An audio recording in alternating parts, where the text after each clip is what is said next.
Destiny is definitely on the slower side this season, and for that reason, you've probably noticed I haven't been posting nearly as many builds as I have in the past. But with Crota's End returning, or whatever the day one raid may be, I wanted to take the time to go through and fully update what I consider some of the best builds in the game so that they're ready to go when the day one launches next season, starting with the Nothing Manacles build. Originally, I made this build back in Lightfall, and a bunch of you guys commented on that video and told me that you ended up using it for day one Root of Nightmares to get your first clear. It might have been the easiest day one to date.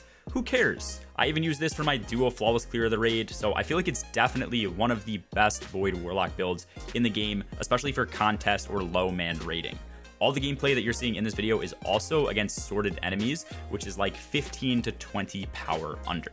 With the build, our nades are practically infinite, and when I say that, that means there's very few times where we don't have a grenade ready to go when we need it.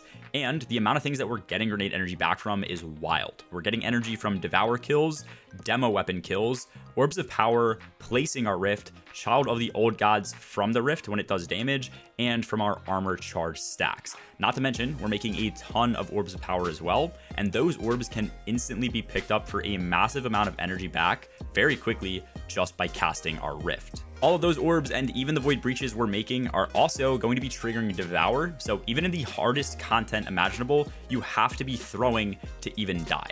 This build has one of the best ability and survival cycles in the entire game, so in areas where you might need a damage super or you just don't need to be on Well of Radiance for your team, this ends up being a perfect build to run, especially in those high density ad clear encounters. We're on the way to 80k subscribers on the channel, and I do stream all the time over on my Twitch, so if you guys are enjoying the content, make sure to drop a like and sub down below, and come check out the streams as well. Starting with the Void Walker subclass first, for your super, you obviously just want to cycle this for whatever you may need. I use Cataclysm when I'm dealing with tanky enemies like champions because it's great for burst damage. For a DPS phase, I'll always be on Vortex. It might be less damage if the boss moves out of the AoE, but at least you're not blocking shots like you do with Cataclysm. And then obviously Nova Warp is still pretty solid if you need that extra ad clear. As far as our main abilities go, I tend to default to Healing Rift, not because of the actual healing that we're getting, but more so because of the added bonuses that I'll cover in a second here.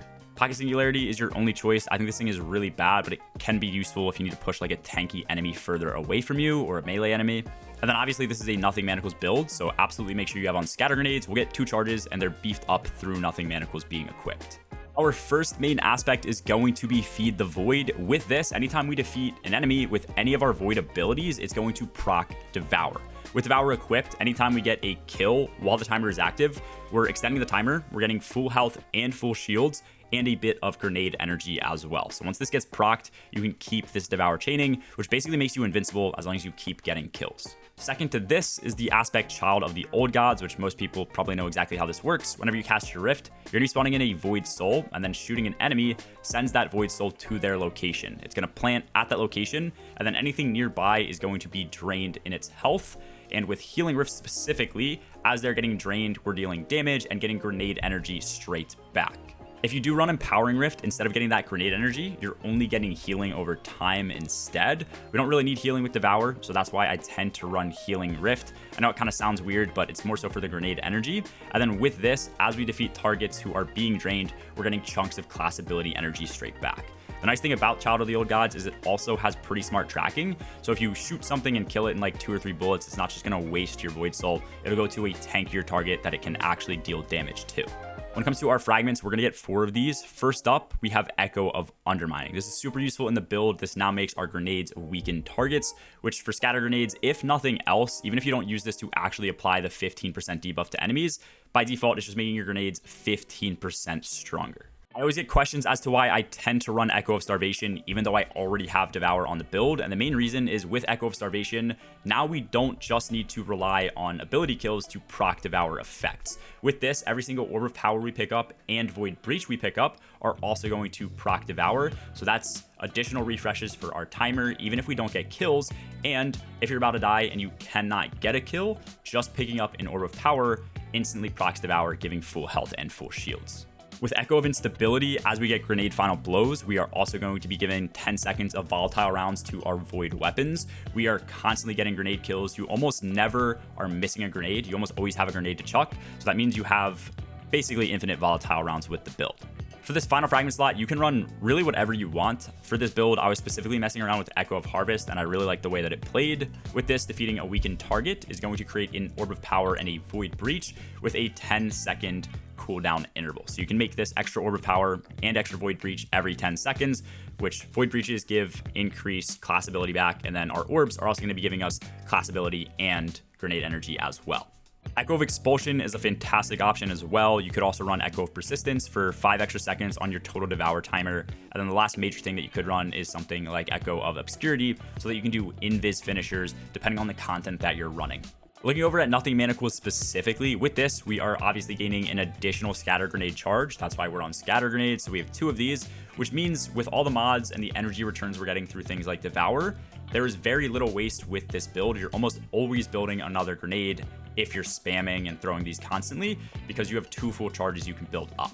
With this, it does also give better tracking for the sub-munitions for the scatter grenades. This is why we also don't run something like Chaos Accelerant, because those 2 things don't stack. So we basically get a full aspect and additional grenade just out of this exotic.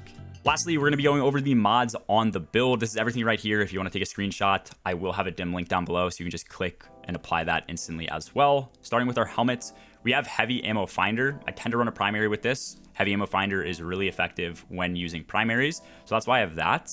And then I also have Void Siphon to create even more Orbs of Power, which gives us Devour and will give increased ability energy, as you'll see later on top of armor charge stacks as well. And then lastly, I do have Ashes to Assets to build our super much faster as we're constantly getting kills with our grenades.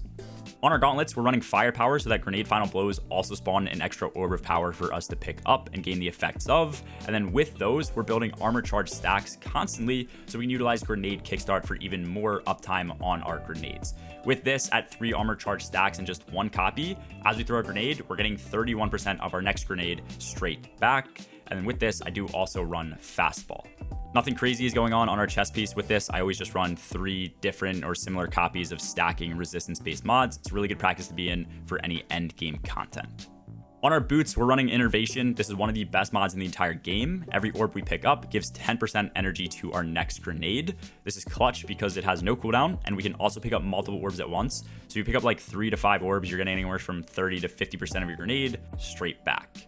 I'll be real, Installation is kind of useless. You could swap this out for whatever. This gives 4% energy to our class ability per orb we pick up, so it's pretty much the same thing as Innervation, just a lot less effective for a class ability. You could swap this for whatever you want. I didn't think anything really fit too well into the build right now. And then on top of that, I do run stacks on stacks, so that every orb of power we pick up doubles the amount of armor charge stacks that we get at base. Lastly, on our class item, we are running a Reaper so that we can cast our Rift and then have our next weapon final blow spawn an extra Orb of Power. We're spamming our Rift with this build, which is because of Powerful Attraction. With this, anytime we use our class ability, all Orbs of Power nearby are instantly collected. So this helps keep our armor charge stacks high. It can proc Devour from an orb that's further away, and we're constantly getting energy back through Innervation and mods like that. Lastly, we do also have 1 copy of Bomber, so that anytime we use our Rift, we get 20% grenade energy, which really synergizes everything, because in some cases in the gameplay, you'll see I throw both grenades, spawn a ton of Orbs of Power in, cast my Rift, instantly pick everything up, trigger Bomber, and we get almost 2 full grenades instantly back. That is pretty much it for the build. I think we are going to be getting 2 new mods next season as well. At least I believe that's what Bungie said their goal was, like a few mods each and every season. So if this build does change a lot based on those, if we end up getting them, or even the artifact mods, I will update it again. Try this out via the dim link below and let me know where you think it ranks compared to Sunbracers and Controverse Hold. Also, let me know if you guys do want some other day 1 prep videos as well down in the comments. If you haven't subbed, sub, or I will find you. Also follow the Twitch. Peace.